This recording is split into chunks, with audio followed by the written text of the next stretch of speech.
Hello everyone, welcome back to my channel. ಇವತ್ತು ಪನ್ನೀರ್ ಬಿರಿಯಾನಿ ಮಾಡೋದು ಹೆಂಗಂತ ನೋಡೋಣ ಬನ್ನಿ. ಫಸ್ಟು ಪನ್ನೀರ್ಗೆ ಸ್ವಲ್ಪ ಸಾಲ್ಟು, ಚಿಲ್ಲಿ ಪೌಡ್ರು, ಕಾರ್ನ್ಫ್ಲೋರ್ ಎಲ್ಲ ಹಾಕಿ ಚೆನ್ನಾಗಿ ಮಿಕ್ಸ್ ಮಾಡ್ಕೊಳ್ಳಿ. ಮಿಕ್ಸ್ ಮಾಡ್ಕೊಂಡಿರೋ ಪನ್ನೀರ್ಗೆ ಇವಾಗ ಪ್ಯಾನ್ ಇಟ್ಕೊಂಡು ಪ್ಯಾನಿಗೆ ಸ್ವಲ್ಪ ತುಪ್ಪ ಹಾಕ್ಕೊಂಡು ಮಿಕ್ಸ್ ಮಾಡಿರೋ ಪನ್ನೀರೆಲ್ಲ ಹಾಕಿ ಚೆನ್ನಾಗಿ ಗೋಲ್ಡನ್ ಬ್ರೌನ್ ಆಗೋ ತನಕ ಚೆನ್ನಾಗಿ ಫ್ರೈ ಮಾಡ್ಕೊಳ್ಳಿ. ಆವಾಗ ಪನ್ನೀರ್ ತುಂಬ ಚೆನ್ನಾಗಿ ಸಾಫ್ಟಾಗಿ ಬರುತ್ತೆ. ನೀವು ನನ್ನ ಚಾನಲ್ ಸಬ್ಸ್ಕ್ರೈಬ್ ಮಾಡಿಲ್ಲ ಅಂದರೆ ಆದಷ್ಟು ಬೇಗ ಸಬ್ಸ್ಕ್ರೈಬ್ ಮಾಡಿ ಅಲ್ವಾ.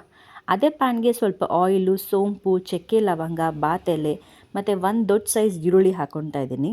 ಆಮೇಲೆ ಒಂದೆರಡು ಹಸಿಮೆಣ್ಸಿನ್ಕಾಯಿ, ಸ್ವಲ್ಪ ಕರಿಬೇವು ಹಾಕ್ಕೊಂಡು ಚೆನ್ನಾಗಿ ಫ್ರೈ ಮಾಡ್ಕೊಳ್ಳಿ. ಇದಕ್ಕೆ ಸ್ವಲ್ಪ ಶುಂಠಿ ಬೆಳ್ಳುಳ್ಳಿ ಪೇಸ್ಟ್ ಹಾಕ್ಕೊಂಡು ಫ್ರೈ ಮಾಡಿಕೊಂಡು ಇಲ್ಲ 2 ಟೊಮೊಟೊ ಪ್ಯೂರಿ ಮಾಡಿ ಹಾಕ್ಕೊಂಡಿದ್ದೀನಿ. ಇದಕ್ಕೆ ಸ್ವಲ್ಪ ಸಾಲ್ಟು, ಧನಿಯಾ powder, chilli powder, garam masala ಮತ್ತು ಬಿರಿಯಾನಿ ಮಸಾಲ ಇಷ್ಟು ಹಾಕಿ ಚೆನ್ನಾಗಿ ಮಿಕ್ಸ್ ಮಾಡ್ಕೋಬೇಕು. ಆಮೇಲೆ ಸ್ವಲ್ಪ ಮೊಸರು ಹಾಕ್ಕೊಂಡು ಚೆನ್ನಾಗಿ ಮಿಕ್ಸ್ ಮಾಡಿಕೊಂಡು ಎಣ್ಣೆ ಬಿಡೋ ತನಕನೂ ಆ ಗ್ರೇವಿನ ಸ್ವಲ್ಪ ಚೆನ್ನಾಗಿ ಕುಕ್ ಮಾಡ್ಕೊಳ್ಳಿ. ಅದಾದಮೇಲೆ ಸ್ವಲ್ಪ ಕೊತ್ತಂಬರಿ, ಪುದೀನ ಮತ್ತು ಫ್ರೈ ಮಾಡಿಟ್ಕೊಂಡಿರೋ ಪನ್ನೀರ್ ಹಾಕ್ಕೊಂಡು ಚೆನ್ನಾಗಿ ಮಿಕ್ಸ್ ಮಾಡ್ಕೊಳ್ಳಿ. ಪನ್ನೀರೆಲ್ಲ ಸಪ್ರೇಟ್ ಮಾಡಿಕೊಂಡು ಅದೇ ಗ್ರೇವಿಗೆ ಸ್ವಲ್ಪ ನೀರು ಹಾಕ್ಕೊಂಡು ಸ್ವಲ್ಪ ಕುದಿ ಬಂದಮೇಲೆ 80% ಕುಕ್ ಆಗಿರೋ ಬಾಸುಮತಿ ರೈಸ್ನ ಈ ಥರ ಚೆನ್ನಾಗಿ ಸ್ಪ್ರೆಡ್ ಮಾಡ್ಕೊಳ್ಳಿ.